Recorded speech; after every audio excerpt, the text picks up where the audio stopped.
Well, hey everyone. In my most recent video about floor insulation, you saw where I was getting some fruit out of a truck box that I have buried in the dirt beneath my cabin. Since I posted that video, a lot of questions and comments have come in. And instead of clickety-clacking away all day and answering them individually, I'm just going to put out this short video because this simple information will help a lot of people. When I left the normal life and went to live in a cabin in the woods back in 1984, I was 21 years old and I was broke. And back then, we didn't have the internet, so if you had a question, the answer was just a clickety-clack away. Back then, I had to rely on books and magazines for any information about off-grid living. We didn't call it off-grid living back then. It was just living without electricity. Off-grid is just a new trendy term. Hey, but it works. It works. All right. So,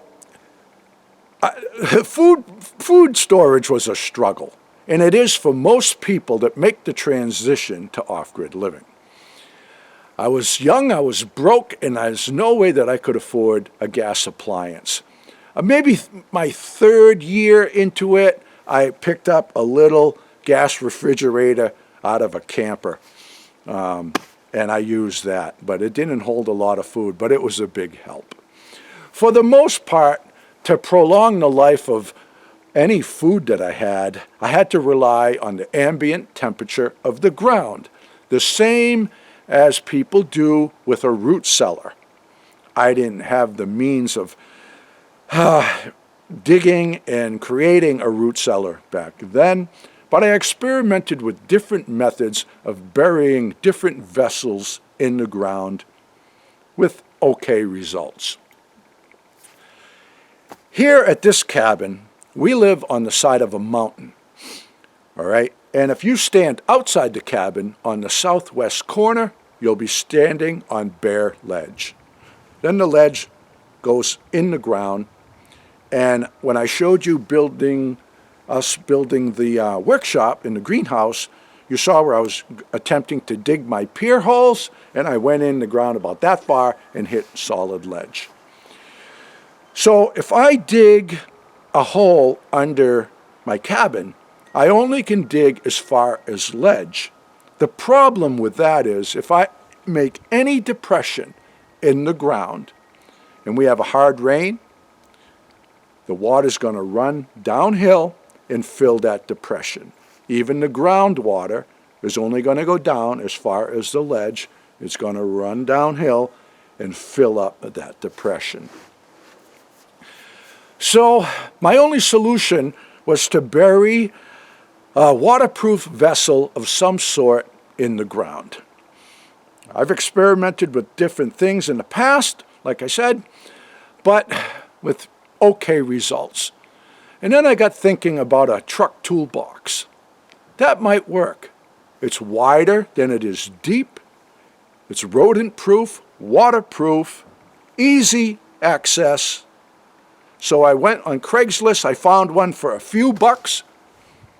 I buried it in the dirt, and it is fantastic. So this truck box has worked out fantastic for me. It's really exceeded my expectations, and it's been the solution to so many of the food storage problems that I've had in the past. All right, for one thing, it's an instant root cellar. Okay, doesn't take you long to bury this in the dirt. You can find these things on Craigslist or some, in the classifieds, and the beauty of it is you don't have to find a specific size. You find one, price is right, grab it.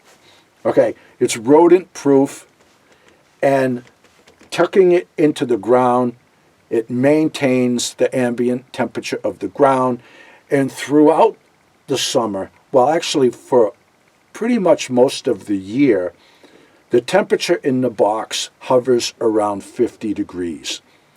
Now right now, it's winter time, Oh, the temperature in here, according to this, is about 45 degrees. Okay? I don't know how accurate this is, but all summer long it was showing around 50, and 50 is the ambient temperature of the ground, give or take. We have little food in here right now. It's mostly wine and beer, but that's all right. And I showed you where I have the oranges and apples and stuff like that in here. It's spacious. There's a lot of room. So you can store a lot of produce. Around Thanksgiving, butternut squash were 39 cents a pound. So we grabbed a bunch of them and kept them in here, and they stayed in perfect condition. This is very easy food storage, and anyone can do it. It doesn't take long to dig a hole the size of this thing. The beauty of this is you can have as many of these under here as you want, and then if you decide that you're going to sell and move away, you can take them with you. That's pretty awesome. So another benefit to being able to store food in the ground, for us here at this cabin, our only heat source is our wood stove. So if we were to go away for an extended period of time in the winter, everything in the cabin will freeze.